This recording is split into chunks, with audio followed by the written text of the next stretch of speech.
Many of the Lord of the Rings fans were taken by surprise when The War of the Rohirrim was announced as an animated film. Besides euphoria, there was also a big amount of skepticism regarding the movie, which takes place about 260 years before Frodo's journey to Mount Doom. As the name The War of the Rohirrim suggests, this time the focus is on a very specific group of people, the inhabitants of Rohan, who already played a particular role in the Two Towers. The prideful horsemen have surely left a lasting impression on many, which makes the story about their background all the more exciting. One more reason for us to take a more in-depth look at all the current facts about the production and the plot. And while not all of you are anime fans, it seems that something very special is waiting for us this time.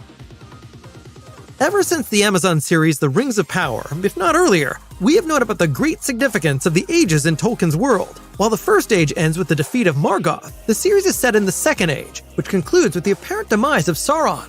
The War of the Rohirrim is now set at a very particular time in the Third Age, more precisely, in the year 2758, exactly 260 years before Gandalf sends Frodo on his way with the ring. This is called the Time of the Long Winter, because Rohan was completely snow-covered for more than 5 months. The makers of the movie obviously rely even more on references to the Norse mythology here. After all, Rohan was already strongly reminiscent of Viking culture in the old movies.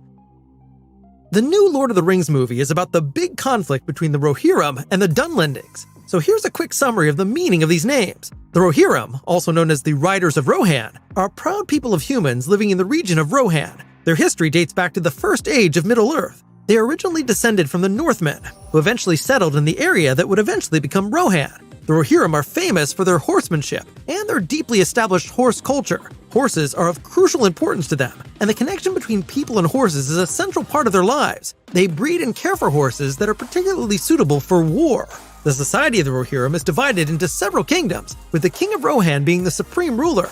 The capital of Rohan is Edoras, where the Golden Hall of Meduseld is situated, the king's seat. The Rohirrim are also known for their love of poetry and their people's ancient language.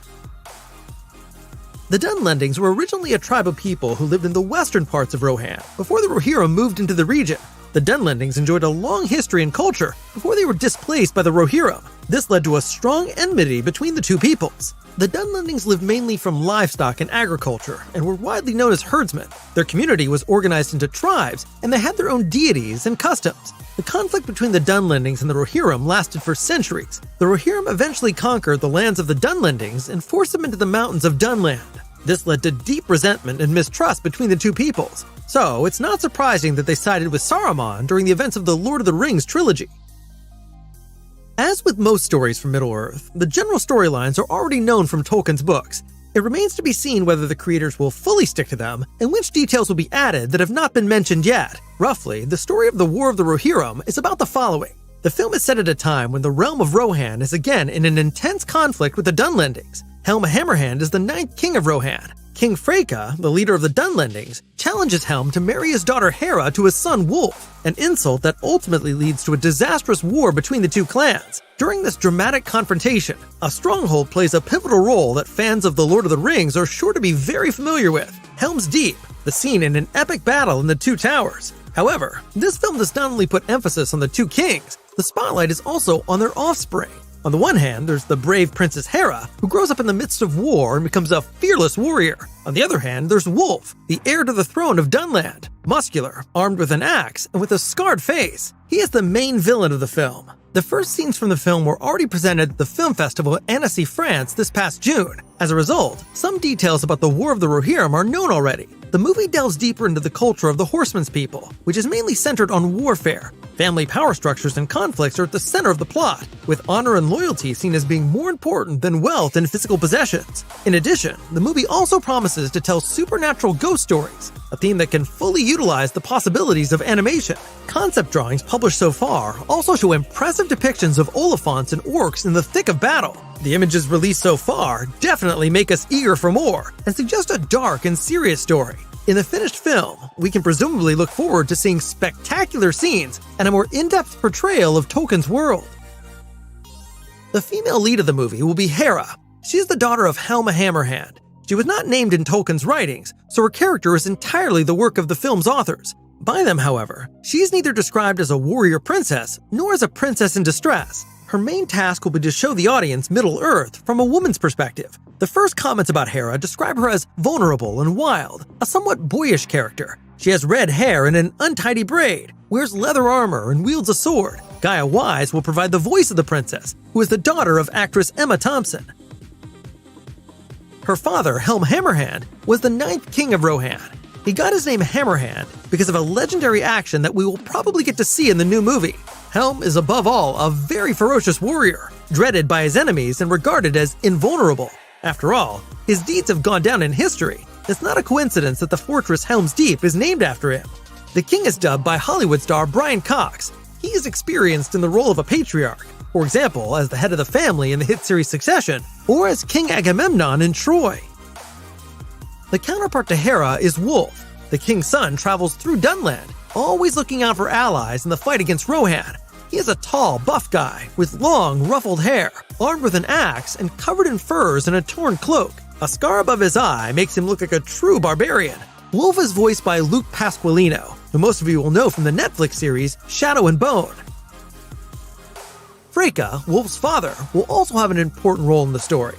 Not only is he powerful, but he's also rich, owning many lands by the Adorn, the river that runs through Rohan. He also claims to be of noble descent from Dunland, which will prove to be of great importance later in the plot. Freyka is dubbed by Sean Dooley, whose voice we know from the video game Elden Ring. The last character worth knowing is Freyalof.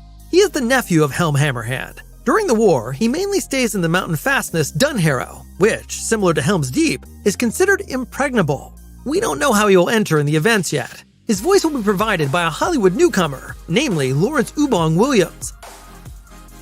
For the movie The War of the Rohirrim, New Line Cinema and Warner Bros. Animation are in charge of the production.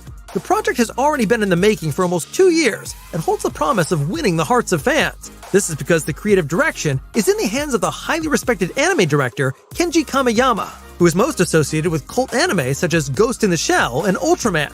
Kamiyama has also made a name for himself at Warner Bros. Before, where he created the thrilling anime series Blade Runner Black Lotus. The first people to talk about the new Lord of the Rings movie are already stating that the animation is very reminiscent of the anime from the 90s. But don't worry, the magical spirit of the earlier Lord of the Rings films will probably remain in this new work as well. Peter Jackson's iconic visions served as a significant inspirational source for countless scenes in the upcoming film. According to the makers, the challenge was to convert the world and characters into an animated style without losing the charm of the original films. Daniel Faulkner, the art director of the movies, was instrumental in achieving this goal. Together with the creative team, he immersed himself in the archives to find the familiar models from the past films and further shape them. Unfortunately, we haven't been able to watch a trailer or teaser yet, but there is still some time until the movie's release anyway. It was recently postponed from April to the end of next year. Now, The Lord of the Rings: The War of the Rohirrim is scheduled to hit theaters on December 13th, 2024. What are your thoughts? Is a Lord of the Rings anime a welcome change? Or are you generally fed up with further projects in Tolkien's world? And if you could wish for your own spin-off, what would it be about? As always, we appreciate the thumbs up and exciting discussions below the video. See you next time!